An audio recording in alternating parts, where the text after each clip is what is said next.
Welcome to Divine Vocals today. My name is Larry C, and it's going to be an amazing show today. If you've not subscribed to this channel, kindly hit the subscribe button and do not forget also hit the notification bell. Today on the show, we are going to be looking at something very sensitive, something very mature, something that you can easily relate to. I mean, everyone is in a relationship. We are talking about relationship today, marriage relationship. Whenever it comes to marriage, you see arguments here and there. Everyone trying to prove a point. Everyone trying to be right and trying to force his or her opinion on the other person. But I'm not alone here in the studio. Today we have a very special guest, someone who is a seasoned broadcaster and OAP extraordinaire. Her name is Stella Maris Anuku. Stella Maris, you're welcome to Divine Vocals today. Thank you very much.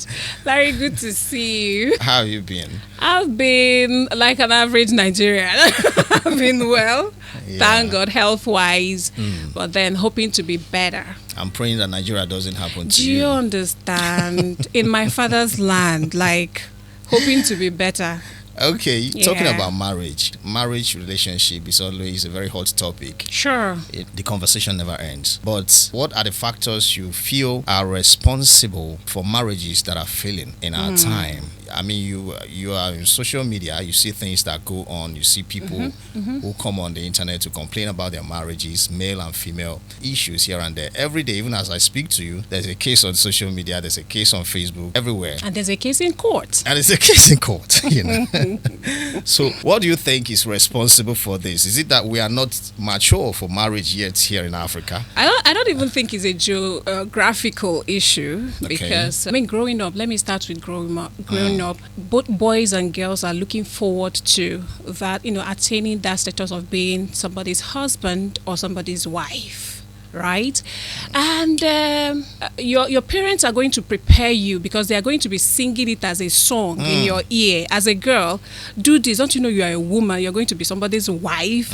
And as a man, some persons have this perspective that men are being not raised properly.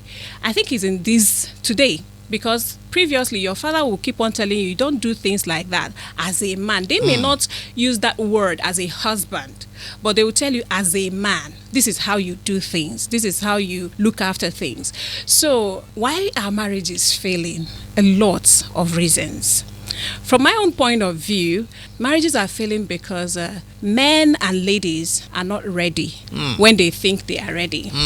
Like I said earlier, they attain that height, an institution where they initiate you into. You have to be ready, soul, mind, and body. You have to tell yourself, yes, that I'm getting into marriage.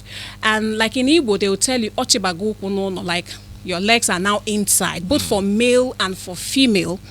You cannot tell me that you are ready for marriage. Meanwhile, one of your legs is outside and one is inside. Readiness cuts across so many areas. Ready to tolerate, ready to persevere, ready to make it work. Ready to forgive. Ready to forgive, ready to shoulder the other person, to give support. Right about now, marriages are like transaction. What am I going to benefit? How much does he have? What does she bring to the table? How pretty is she? And this will now actually make me to tilt a little bit towards what you men want these days. Because the rate of surgery and makeup and the beauty, whatever. With the ladies. With the ladies. And they will come out to tell you, I didn't do it for a guy.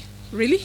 Who are you deceiving? So who did you do it for? And there, men are singing, sinya show, sinya. Do you understand? You know, real life story. Yesterday we were talking about this, and someone said that he was interacting with a girl he's truly ready and serious with. Okay. And she then, boom, made a statement that before she can sacrifice her money for a guy, any guy at all, before she can sacrifice her money for a man, that man must have invested as much more than that money she's about to give. This kind of ideology makes me ashamed. I mean, as a woman, I need to be very, very honest because I hear people say it as well. I've also seen somebody who said, just like your story, somebody was asking for an amount of money rather, And she was saying, it's not even like you have spent half of this money on me. Why should I give it to you? I wasn't faulting her for saying that. I was faulting her from the angle, why did you even get into a relationship with this person? So it's a transaction for you. So you are checking how much has this person given me, how much,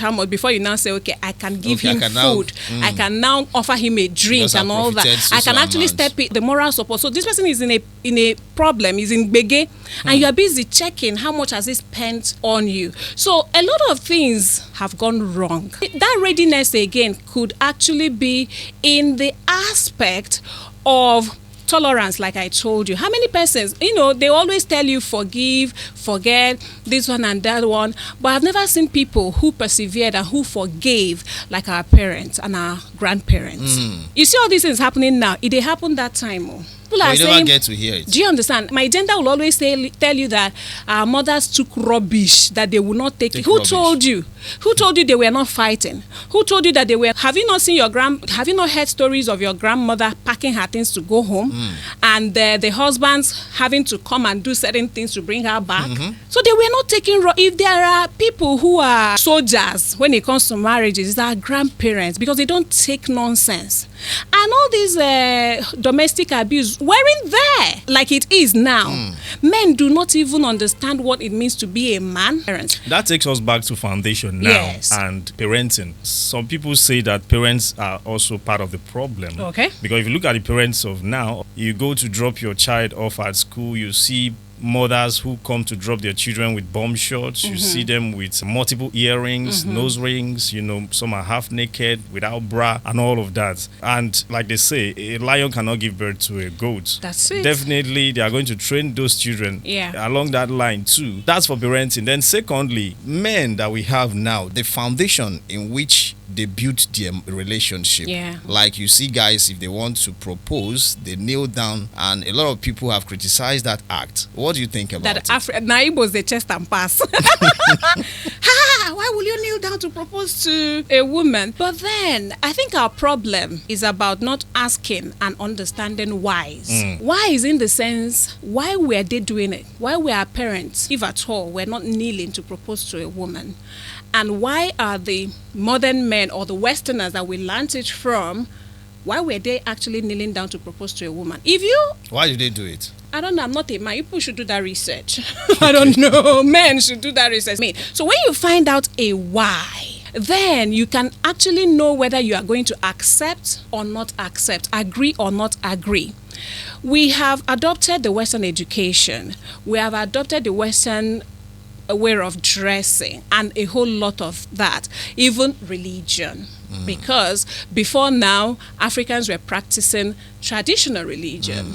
So if you are able to adopt all these things from Westerners, why are you complaining? It's not everything we adopted that everyone accepts. That's a rhetorical question, because all of a sudden you wake up that you're not supposed to kneel to a woman. You're not supposed to kneel to a woman because it's done publicly and people are going to see. But my question is, did it limit your manness? Did it actually remove anything from who you are, the way you behave, your belief as a human being?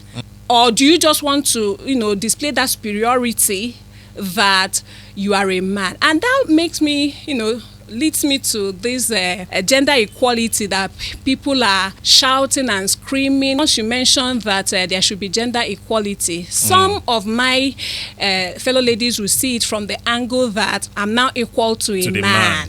And some men will misunderstand it that women are now challenging them as men. Again, have you tried to actually look and dig deep? What are these women asking for when it comes to this equality? Do the women even know what they're asking for? For those people who are now thinking that, yes, you can never be equal to a man. In creation, you're not equal to a man. Okay. I give you an example for, in certain profession. Why is it that when it gets to that point, you say you can't do this, I'm a woman? Because, in formation, biologically, we are not the same. It's when you now say, rare occasion, when you now see a woman who behaves, who has that stamina like a man. And they there are things women do as well that men cannot do. Perseverance. I saw a clip online where they are using this labor pressure to try men. So, and this is what women pass through to give you babies 4, 5, and that man was at 3 cm alone, dilated. He was screaming. He was on the floor. But women will bear this in until it is 9 cm, and they will push out a baby. So, equality that people are canvassing for is to treat me like a human being. We were first humans before we became whether male or female. Gender. Okay, on this issue of kneeling to propose. Yes, that's actually not our focus, but let's digress a little. You said we've adopted a lot of things from the Westerners. Then why not adopt this one equally? From my own personal point of view, whether you propose to me at Obogodogo market. But the question is, why this trend of proposing in public in the first place? So that people will see the quality of ring, so that people, so that you have something to post on social media. I see it as a cloud. Exactly. I mean, proposal should be surprise, even if you want to toe that lane. But right now, people who are being proposed to already have an idea that they're going to propose to them, and you're still forming surprise. Personally, when I proposed, it was private. No one even knew when I proposed. Because now you and she. It was just between myself and my wife to be. There are people who, bank so much in their family being part of their different stages of life. They want them to be there. That is where you now involve, and they will help you to plan the surprise. And it will actually be a surprise. And it will be a surprise, actually. So about kneeling, men should do what works for them. If your wife has a problem that you didn't kneel to propose to her, then there's a problem. There's a problem. You can actually lie down and propose to her. I was watching a movie where a man woke up early in the morning. He was laying with the fiancé, and the fiancé was still sleeping. She woke up to see a ring on her finger. Wow. And she was like, what happened? I said, yes, I put it there. I mean, do what works for the two of you. That's it. That's the real surprise. If she's discussing marriage with you and you both of you know that you are going to get married, why do all these sengemenge? You already buy ring and give her. Do you know in some cases the ladies even plan the proposal I know. themselves? And it is it's now becoming too much in this era of content creation, social media. If you had already discussed that we are going to get married, carry her to jewelry store, let her pick her ring herself. She already know that she's going to be your wife. Buy her ring. There's a clip I watched from one comedian who proposed to his girlfriend. And do you know how that proposal went? They just came to see his mother. So walking out, they finished talking to the mother, doing all that they came to do. So on their way going, he told her to hold on. He brought out a ring from his pocket and gave to her and asked her to put it on her finger. Even as he was speaking, his phone rang. So he picked up the phone and was answering the call. Why talking to her? So put the ring on your finger. Tell your people that I'm going to come to see them on so dates. Hello? Okay, I'm coming. He left. And you know the surprising thing? The lady just laughed. Because she understands him. She was so happy. Larry, another factor why marriages are failing, we are trying to be who we are not. Why would I leave being Babando and want to become another person? Fake life. Okay, because I'm supposed to do, there's supposed to be blinking lights and all that. And then why? The cameraman is supposed to be What there. if I'm not a public person? Like, people think because I'm a broadcaster, I'm actually a public person. Like, no. I'm actually, once I'm out of the studio, I'm in my house. And my house is like a sanctuary, it's like a shrine. Like, that's where I am. That's a home. If you want to see me in another of my form, maybe if you have access to my home, you'll be like, oh, so this lady is like this. So I cannot just because this is what is trending. Well, a lot of OAPs are actually like that, But people don't know. People have a different perception about it. I'm talking about that, Being a private person, how were you able to... Are you married? Nope.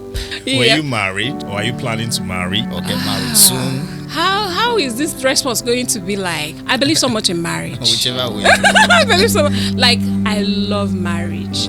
I love marriage because of family. I am a family person. Everything about family, the good, the bad, and the ugly. When we are fighting, when we are loving up, I love family. I love family. On the other hand, growing up and being in this profession as a broadcaster and experiencing what people are passing through, I get to understand that marriage, like doing the traditional rites, going to the church to wed, wearing ring, becoming Mrs., is actually not the in thing.